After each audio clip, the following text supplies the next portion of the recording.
Oleh karena itu salah seorang saleh diriwayatkan kalau itu adalah Al-Imam Hasan Al-Basri. Ketika ibunya wafat dia nangis luar biasa sampai orang bingung. Oh, ini ulama besar ibunya mati kok nangis seperti ini gimana nih? Sampai dikatakan anta ya imam, orang sepertimu gak pantas nangis seperti itu. Harusnya punya sabar, punya tabah. Dia bilang saya sabar, saya gak mengingkari sunnatul hayah, hukum alam, ada kehidupan ada kematian. Tapi yang saya tangisi apa? Saya kehilangan pintu surga. Sebelumnya, hari-hari sebelum ini saya masih punya pintu surga. Adanya orang tua ini, kalau saya berbakti saya punya pintu surganya Allah Subhanahu wa taala. Tapi hari ini pintu surga tersebut dihilangkan oleh Allah Subhanahu wa taala. Saya nangis karena hilangnya pintu surga. Maka dari itu kita yang punya orang tua ini jangan sampai kita sia-siakan. Nanti kita nggak disia-siakan sama anak kita. Ngucap uff aja nggak boleh. Wala taqul lahuma uff. Kalau bahasa Indonesianya nah ambilkan makan nanti, nggak boleh. Datangkan murkanya Allah, nggak boleh. Apalagi kalau sampai berkata-kata kosong, nyakitkan hatinya orang tua. Na'udzubillahi min dzalik. Bakti orang sama orang tua.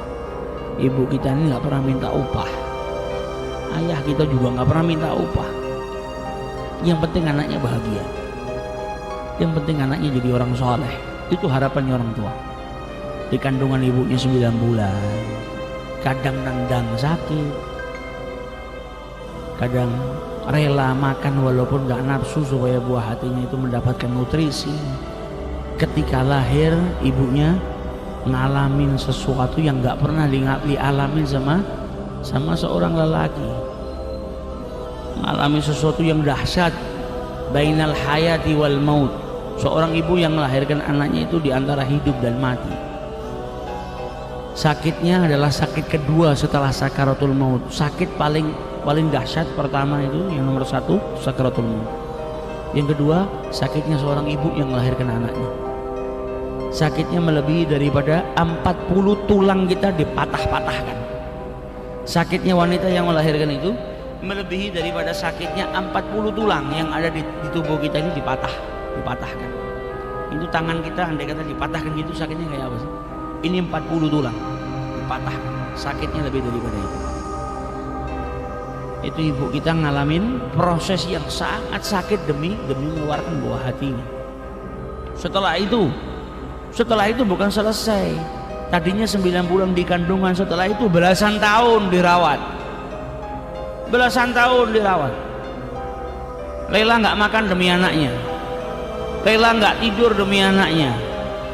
Belum lagi ngeluarin kotoran, dicebokin sama orang tuanya, dimandiin. Tapi ada seorang anak yang malah orang tuanya di waktu tua kencing mau nyebokin jijik.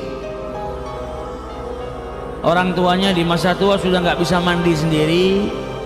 Kemudian anaknya malas untuk memandikan kedua orang tuanya, padahal di masa kecil belasan tahun. Belum tentu orang tua yang nggak bisa mandi sendiri, nggak bisa cebok sendiri itu anaknya akan merawat belasan tahun seperti dia ngerawat. Seperti dia dirawat sama orang tuanya. Ini semua kan dihisab sama Allah Subhanahu wa taala. Ada yang ketika ditanya sama orang tuanya, mungkin orang tuanya sudah agak pikun sehingga pertanyaannya berulang-ulang, marah. Dari tadi tanya terus dengan pertanyaan yang sama. Padahal dia waktu kecil bertanya sama ayahnya dengan pertanyaan yang sama ribuan kali, ayahnya nggak pernah bosan. Setiap melihat sesuatu, Pak ini apa? Dijawab sama bapaknya. Besok nak ketemu lagi nanya, Pak ini apa? Dijawab lagi sama bapaknya. Dalam keadaan senyum dan senang. Berharap anaknya selalu bertanya, ayo tanya, saya kasih jawaban supaya engkau tambah pintar. Orang tuanya di masa tua tanya 2-3 kali dia sudah marah. Ini akan dihisab sama Allah.